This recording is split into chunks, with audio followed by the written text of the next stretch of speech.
Dans cette vidéo, je vous parle des équipements pour écouter la Station spatiale internationale. Je pourrais vous parler de cette base Kenwood TS-790 et des antennes pilotées par logiciel sur ordinateur. C'est mes installations que j'avais en France. One that I'm very familiar with was during a spacewalk 7 years ago. I was with an Italian astronaut named Luca Parmitano when his spacesuit malfunctioned and water was flowing into his helmet and filling up the inside volume of his helmet. We had to hurry up and get back in to get his helmet off. Over. Je pourrais aussi vous parler de ces petits pockets VHF-UHF, Quanshine UVK5 ici ou d'autres marques de ce type. 5 ISS, this is Oscar Romeo 4 ISS. Trying to get in touch with the University of Prešov in Slovakia, over.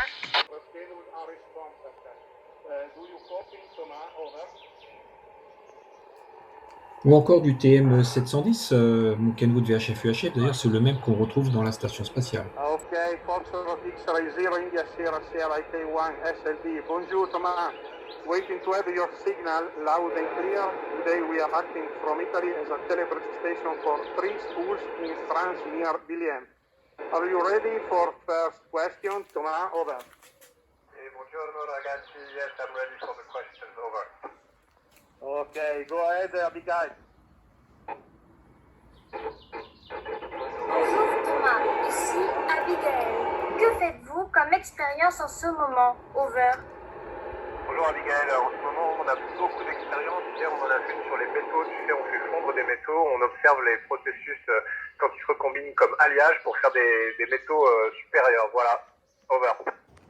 Alors voilà mon installation pour recevoir et mettre sur la Station spatiale internationale une 4 éléments UHF, 3 éléments VHF, un petit support de téléphone classique, appareil photo. Voilà, c'est un trépied d'appareil photo, hein.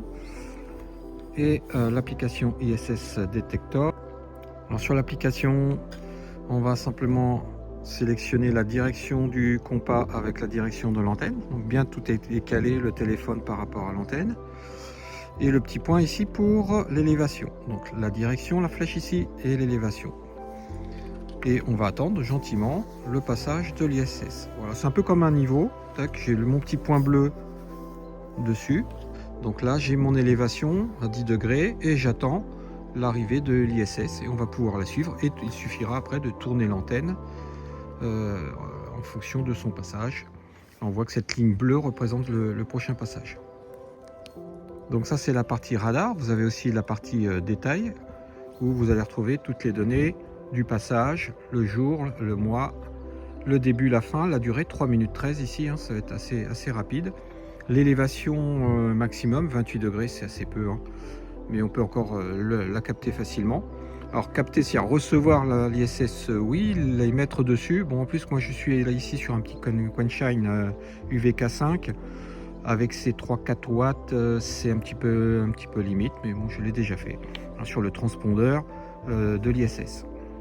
Vous allez retrouver les différents passages pour dimanche, pour lundi 28 degrés, l'élévation, on remonte un peu plus là, 35 degrés, à 71 degrés, c'est pas mal, hein, on va être assez proche pour pouvoir la capter assez fort. Tiangong, là c'est la station chinoise, et ainsi de suite comme ça. Vous désirez les références du matériel? Posez vos questions en commentaire. Bonne écoute de la Station spatiale 73.